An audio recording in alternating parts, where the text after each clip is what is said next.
Yeah, so roughly about all year, right? As you know, like at all year, we are building this rollup as service platform.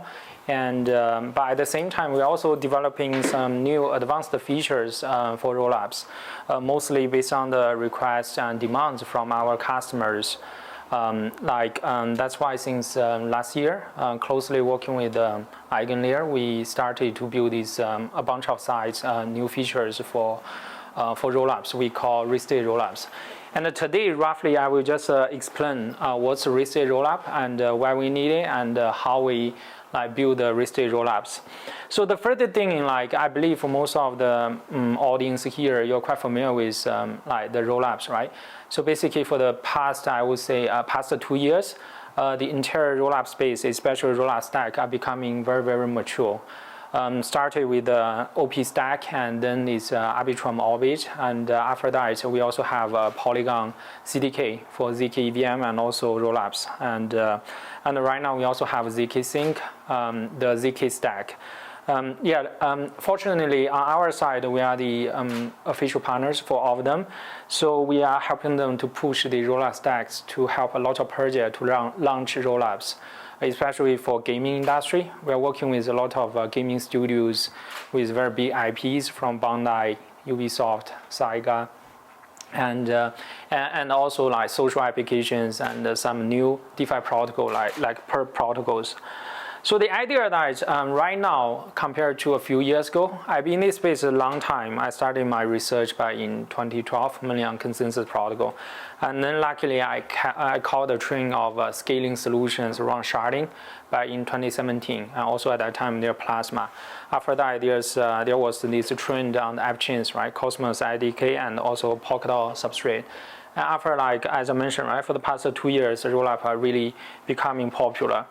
Now, one thing I want to mention, right, as I just mentioned, apart from the mature, the rollup stacks becoming more mature, right, a lot of rollup service providers like us and also there are a bunch of some other projects or companies just make spin off rollup as easy as you spin off a node on AWS. So in that case, as you can see, right, right now if you want to deploy a rollup, it's much easier and basically it's as simple as you deploy smart contracts. And sometimes it's even much simpler than deploy a smart contract because typically you don't need extra tokens for deploy the rollup.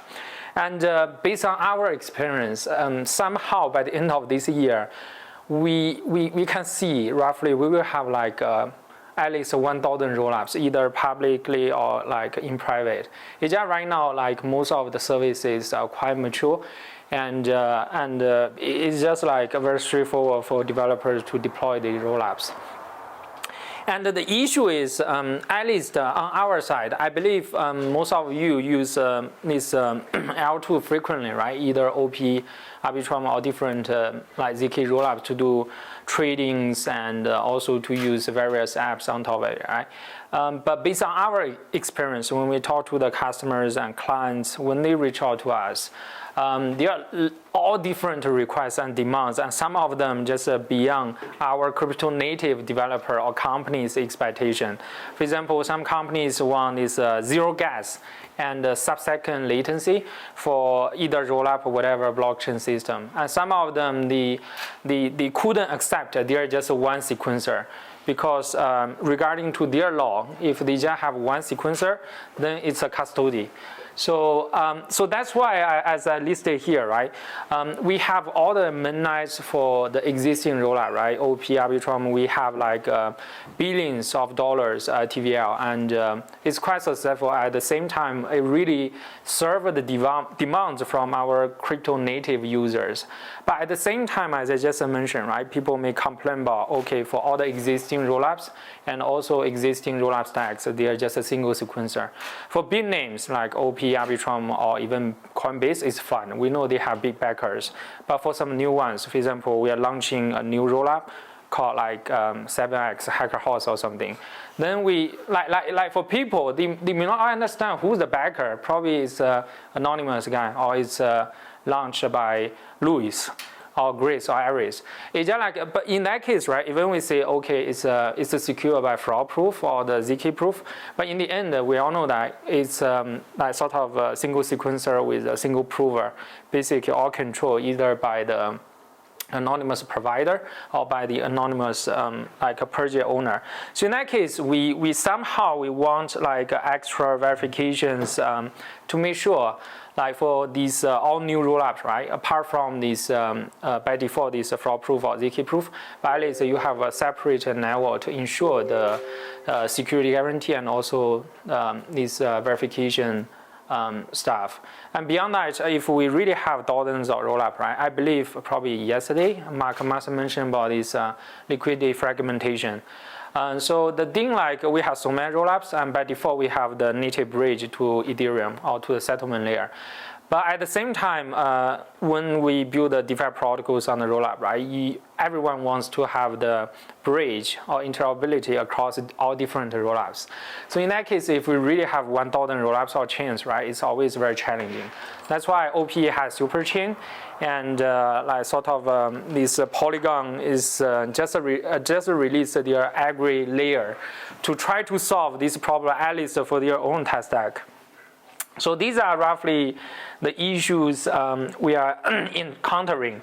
And our solution is basically to work with EigenLayer and build a bunch of services, and we call Restaked Rollup.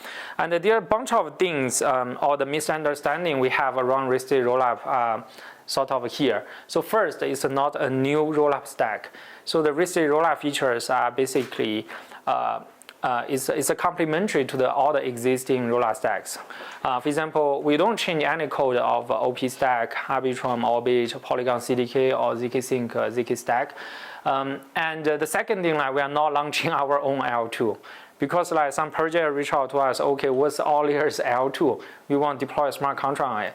So it's definitely a misunderstanding. So we are not building a new rollup stack.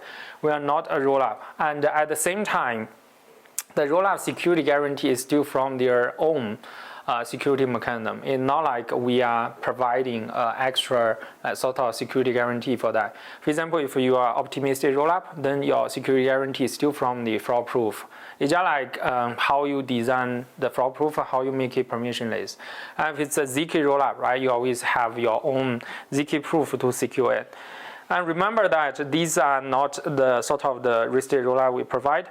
But at the same time, what we are offering just to address the existing issues we have for all the existing rollup stack, basically based on the requests from our customers and clients. The further thing, as I mentioned, right, it's very important, is compatibility. And we don't really change all the existing stacks, but at the same time, we make our features and also these services plug and play. Beyond that, later I can show you more why we offer better decentralization, security, and also faster finality. So as I just mentioned, right, we as a Restaked rollup, basically it's a bunch of features. So far, we are providing 3 features. One is Vital, we call decentralized verification. The second one is Mark. It's on top of Vital, like based on the decentralized verification we provide is a faster finality. And the separate thing is a Squad. It's a decentralized sequencing. Later I will explain why it's a decentralized sequencing, and we are still working together with our partner Espresso on the shared sequencing. So there's some difference, but I can explain why like we need it, and at the same time why they are important for the existing rollup stacks. And I believe most of you, since we are at the risk-taking house, right? I believe you know the basics about the EigenLayer and also the AVS. So roughly for all the AVS, we borrow the security from the Restaked East from the EigenLayer side. So so in my opinion, EigenLayer is really like a shared security layer. Similar to Cosmos Hub and similar to Polkadot Relay Chain. Basically, it's a layer like you have shared security and very different ways. And later, for the sort of protocols we call AVS, and they can borrow this security guarantee to empower some of the products. Here the products are Vital, Mark, and Squad, but they are not the products for end customers. Their target customers are Rollups. Yeah. Okay, for the first one, the Vital, right? We all know, as I mentioned, so if we know, like basically for the existing rollups, either for the general purpose ones or the new ones we launch for games or social applications, by default it's a single sequencer. No matter for OP-Stack, Orbit, or Polygon CDK, it's perfectly fun. And a lot of our customers, they enjoy the single sequencer. They know that it's the most performant way to really handle the transactions and all the activities for them, especially for games. They just want one sequencer. If you provide more, they don't like it because they want the low latency. But at the same time, as I mentioned at the beginning, right, for the big names, it's perfect fun because like we know that they won't really behave maliciously, like OP, Arbitrum, or Base, or the big names. But for the new ones, for example, we are helping some like companies, they are big in Web 2, but in Web 3, no one knows them. And also for some new project, right? They are from they are grassroots developers. If they launch the rollup, right? Even they claim, okay, we are secure by fraud proof or ZK proof, but still people don't really trust them because they don't have the reputation there. So that's why, as I mentioned, right, we need a network of nodes to do this extra verification or re-execution or transaction, just to make sure, like, okay, if people don't trust this single sequencer, right, but at least you have a third party, like neutral, decentralized, verification network to make sure, like, these blocks or transaction processed by the sequencer are sort of secure. So of course, there are some other details like how we implemented the algorithm. But in general, as I mentioned, right, we leverage the eigenlayer. So later on, the eigenlayer's stake is either LST or LRT.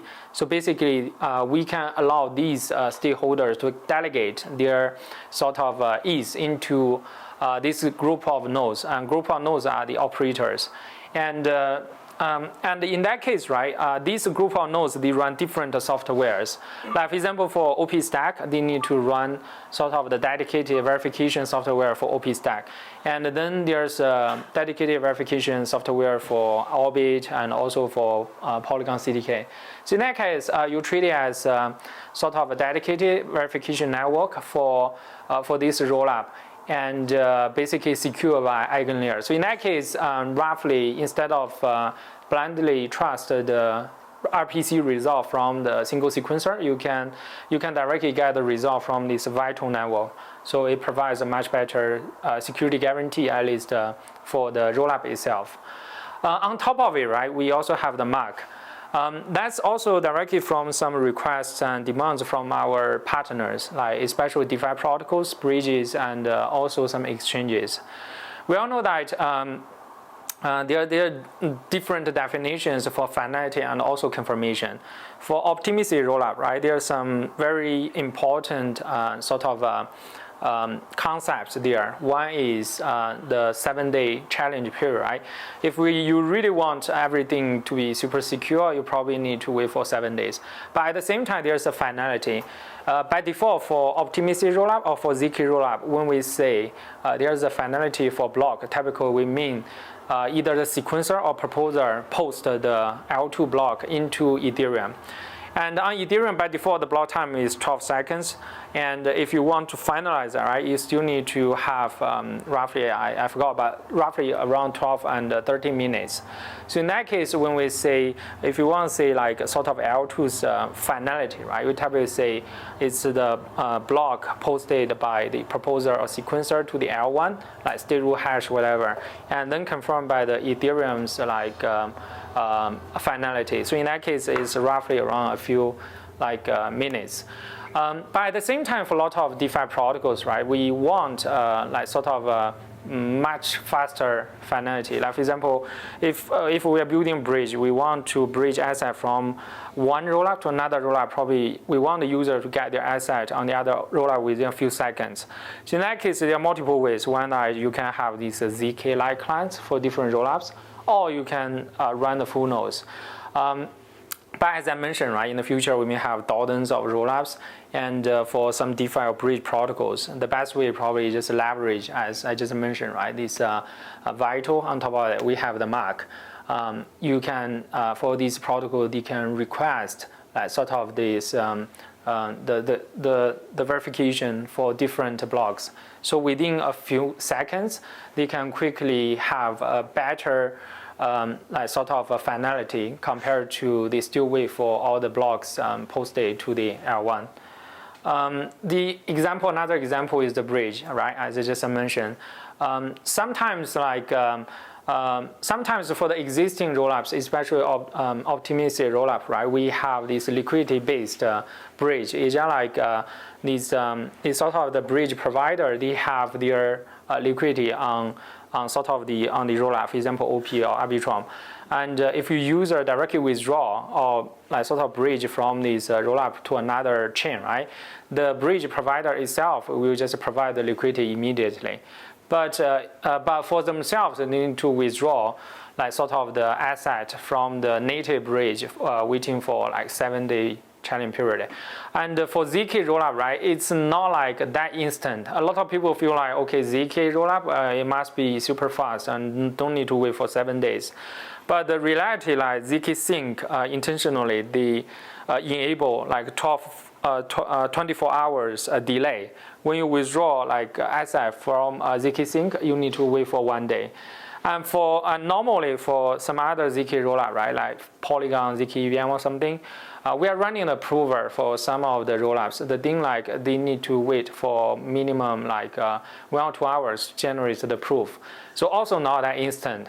So that's why for fast finality, especially for DeFi protocols, there are a lot of demands, and definitely this kind of feature welcome by a lot of these bridges and also protocols. The thing for us, right, we don't directly build these bridges. We are still working with our partners, and together they provide the liquidity and all things. But for us, we are providing sort of an infrastructure. Another thing is Squad.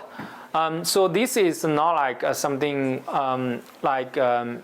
in this normal discussion about this decentralized sequencing or the share sequencing. We have a lot of discussions in research or in Twitter, right?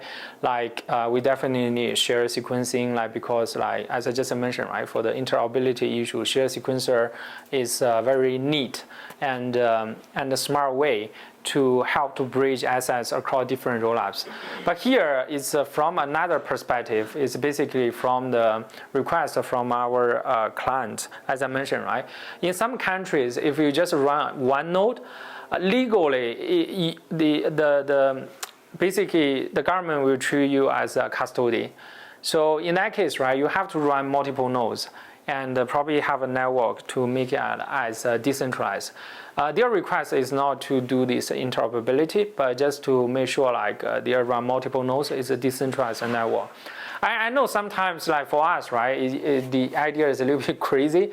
Why you have such a request?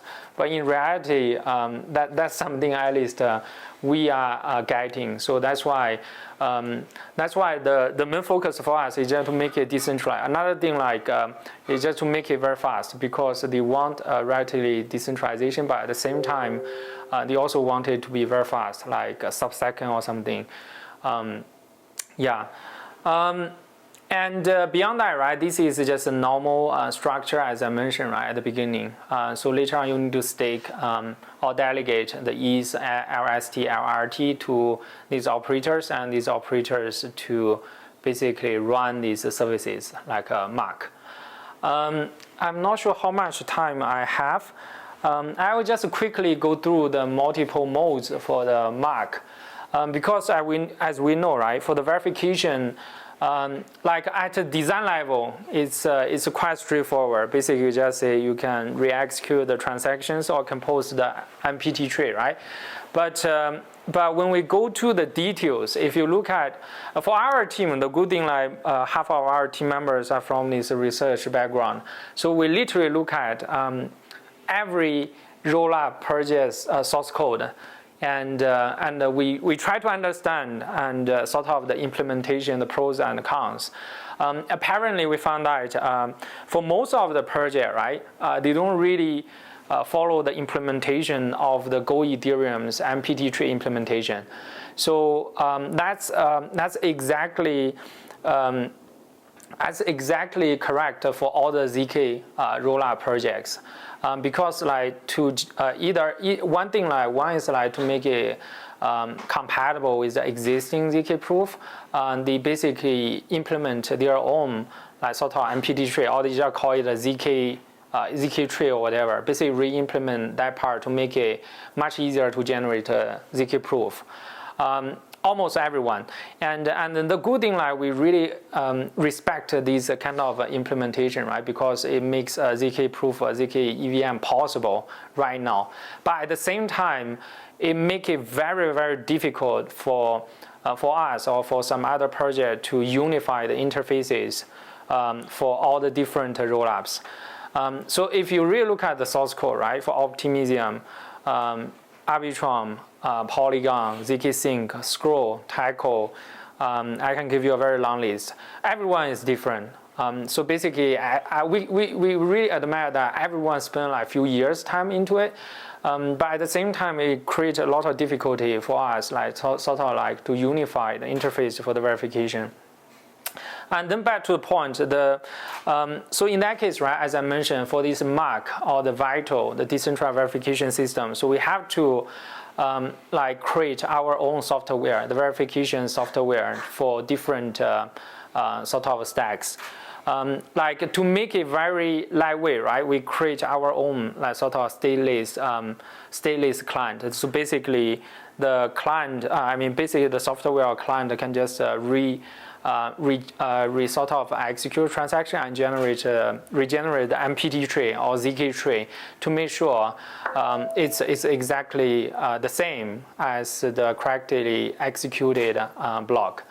So in that case, right, for some of the projects, because these kind of software development takes time, so we split into multiple modes. The one mode is like sort of the permissive mode, right? It's very straightforward.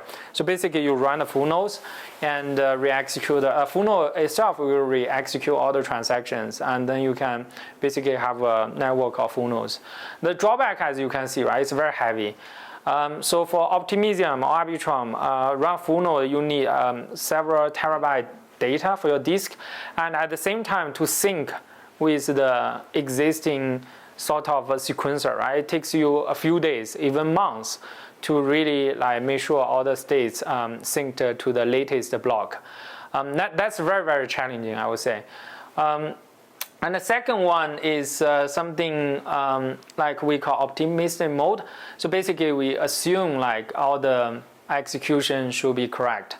And when something like sort of malicious happen, right? We have this typical fraud-proof system basically doing the challenge, like sort of like if something wrong, there's a challenger submit like sort of this assert. After that, you have we have this bisection protocol to identify which part is wrong. The cool thing, like we are working closely with some ZK teams, especially RISC-0. So we, as I mentioned, right, there's a stateless client. On top of it, we are developing brand new sort of ZK proof for this stateless client. So in that case, together we build something called on-demand ZK proof. So it's sort of like we optimize the fraud proof. For fraud proof, you only have the bisection protocol and to identify which instruction is wrong, right? But here we still do this on-demand or fraud-proof like proof system, right? But in the end, we replace this kind of bisection protocol into a ZK proof. So in that means like you don't really need to do a very lengthy multi-step like sort of proof stuff, but instead you can quickly generate ZK proof and do the verification on chain to make sure the things are correct. And then there's a validity mode. Basically, as I mentioned, right, there's one way like you make it on demand. If something wrong, you generate ZK proof. The validity proof mode like is more similar to the normal ZK EVM and ZK rollup way. It's regularly just do generate ZK proof. It's more costly, but at the same time you get the best sort of like security guarantee. Yeah, this is like due to the time limit, I just share all the brief ideas about these main features we are building for Restaked rollup.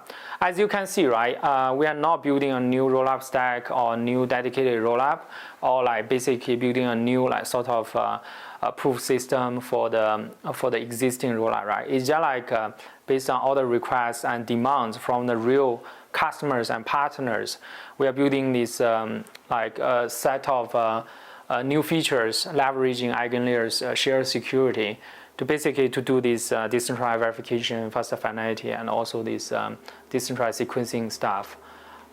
Yeah, so yeah, great to share all this new progress with you guys. And for the next 2 months, we are releasing a bunch of new projects using this Restaked rollup, and you can see how it runs at that time. And if you have any questions, feel free to reach out to me, and always happy to exchange ideas. Thank you. Thank you. Any questions or any comments from Espresso? Oh, they are our partners. We are working on the shared sequencer. Yeah. Did you mention MAC protection? Which one? MAC? Yeah. MAC mitigation scheme in the MAC. MEV or? Yeah. So the thing is like for MEV, it's because for us, right, when we talk about MEV, typically we say on the sequencer side. But when we go deep into the source code and various implementation for all the different rollup stacks, right, we find that, okay, sequencer is important, but actually the prover for ZK rollup and also the verifier for optimistic rollup very, very important, because these are the like sort of roles to post the data to the L1. So that's why we say like for the decentralized verification part, right? They can also somehow it's like a post execution to make sure like you don't really have some reordering happening on the sequencing side. But this kind of concept is very subtle at this stage, because people still think, okay, for rollup everything together is a sequencer.